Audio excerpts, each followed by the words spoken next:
ГСП онлайн. Городские новости сейчас.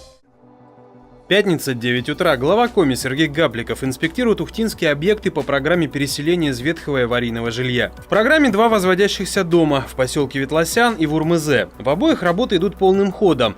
Тем более, памятуя о проблемных первом и втором этапах, когда в сроки программы оказались под угрозой срыва. Теперь город двигается к третьей по счету серии переселения. Третий этап, который на сегодняшний день тоже мы должны были закончить 1 числом, но на сегодняшний день тоже в связи с где-то, может быть, и объективными, субъективными обязательствами мы ее еще пока не выполнили, но есть в том, что мы ее все-таки до конца марта у нас будет закончена. Ну и 4-й этап. По реализации всех этих этапов общая сумма финансирования составляет 1 095 000 000 рублей. Из них с местного бюджета 392 миллиона рублей, средства республики это 341 миллион рублей, и средства фонда 361 миллион рублей. Помимо строительства нового жилья постепенно сносится старое аварийное. На сегодня уже решен вопрос с 10 такими домами, на еще 5 объявлен конкурс. Однако есть и проблемные места. Например, дом в поселке Дальний, что был сдан в рамках предыдущих этапов программы. Здесь у людей до сих пор нет горячего водоснабжения. Сделана и вытяжная система, поэтому не получают там проблему. В этом доме уже была у нас угоревшая семья. А на сегодняшний день газ под колонки отключен, то есть как бы горячего водоснабжения у людей нет, есть техническое решение. Там центральное отопление? Центральное отопление? Отопление центральное, холодное водоснабжение есть, газовые плиты работают, единственное, что нет горячего водоснабжения, потому что там газовые колонки.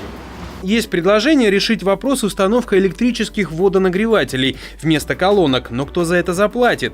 Ведь если есть вопросы с вентиляцией, значит проект был плох, экспертиза недостаточно правильна.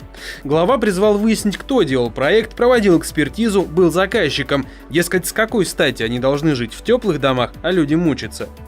А значит, мэрии и Министерству строительства поручение всю информацию собрать и далее отреагировать соответственно. Вот они, пожалуйста, те вопросы, о которых на сегодняшний день нужно разбираться. Разбираться очень предметно, в том числе с привлечением прокуратуры. Потому что это уже такой, знаете, вал несет. Когда предыдущие тут товарищи, которые сейчас не работают, они думают, что они там где-то будут сейчас затусуются и ответственности никакой нести не будут. Будут нести ответственность. Потому что такие вещи, извините за выражение, потом мы сейчас регулируемую решетку поставим. Да, мы сейчас там приточную дополнительную дырку в дверях прорубим. Я не понимаю даже, как это назвать. Пещера, что ли? Окончание 4-го, последнего этапа программы переселения назначено на 1 сентября. Чтобы не повторился опыт просрочек ранее, Сергей Гапликов потребовал получать у подрядчиков гарантии. Мол, внести условия в договор. Не успел в срок построить, покупаешь 100 квартир за свой счет. И до 1 сентября люди получают готовое жилье. Сочтет ли подрядчик, что игра стоит свеч? Вопрос. Пока думает. Также глава обратил внимание на отопительные проблемы в Ухте и решение затянувшихся вопросов, например, с котельной на Водном. И предложил, чтобы с уборкой снега было лучше внести пункт в договоры, по которому УК обязуется этот снег все же вывозить. В целом, общий тон визита сыктывкарского начальства получился резким, критики было немало. Каким будет результат?